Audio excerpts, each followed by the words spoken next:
Mobile റീചാർജിൻ്റെ ചിലവ് വലിയ തോതിൽ ഉയർന്ന ഈ കാലഘട്ടത്തിൽ വീട്ടിൽ BSNLൻ്റെ FTTH ഉപഭോക്താക്കളായിട്ടുള്ള ആളുകൾക്ക് വൈഫൈ റോമിംഗ് സംവിധാനങ്ങൾ വഴി, അതായത് സർവത്ര അല്ലെങ്കിൽ BSNLൻ്റെ വൈഫൈ റോമിംഗ് എന്ന് പറയുന്ന SSID വഴി നമ്മുടെ വീട്ടിലെ FTTHൻ്റെ ഡാറ്റ നമുക്ക് പോകുന്നിടത്തു നിന്നെല്ലാം യൂസ് ചെയ്യാൻ പറ്റുന്ന രീതിയിലുള്ള ഒരു സ്കീം എനേബിൾ ആയിട്ടുണ്ട്. ആദ്യഘട്ടത്തിൽ പൊതുസ്ഥലങ്ങളിലും രണ്ടാം ഘട്ടം എല്ലാ വീടുകളിലും ആയി വരും. അപ്പോൾ നിങ്ങൾ രജിസ്റ്റർ ചെയ്യുന്നത് വഴി നിങ്ങളുടെ SSID കൂടെ വൈഫൈ റോമിംഗ് സംവിധാനത്തിലേക്ക് പോകും.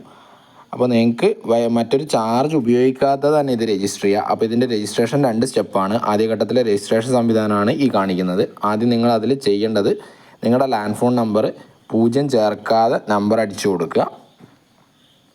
അത് കഴിഞ്ഞിട്ട് mobile number, registered mobile number അടിച്ചു കൊടുക്കുക. താഴെ കാണുന്ന ക്യാപ്ഷൻ അടിച്ചു കൊടുത്ത് വെരിഫിക്കേഷൻ കൊടുക്കുക.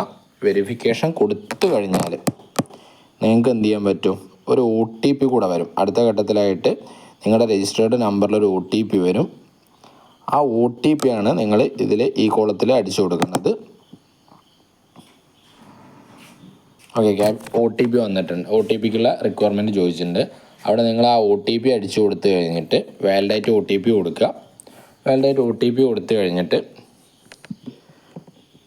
നിങ്ങളോടൊരു കൺസെൻറ്റ് ചോദിക്കും. ആ കൺസെൻറ്റ് കൂടെ ക്ലിക്ക് ചെയ്ത് കഴിഞ്ഞാൽ നിങ്ങൾക്ക് എന്ത് ചെയ്യാൻ പറ്റും, ആദ്യഘട്ട രജിസ്ട്രേഷൻ ഈ കൺസെൻറ്റ് കൂടെ ക്ലിക്ക് ചെയ്ത് കഴിഞ്ഞാൽ നിങ്ങളുടെ വൈഫൈ റോമിങ്ങിൻ്റെ ആദ്യഘട്ട രജിസ്ട്രേഷൻ പ്രൊസീജിയർ കംപ്ലീറ്റ് ആവും.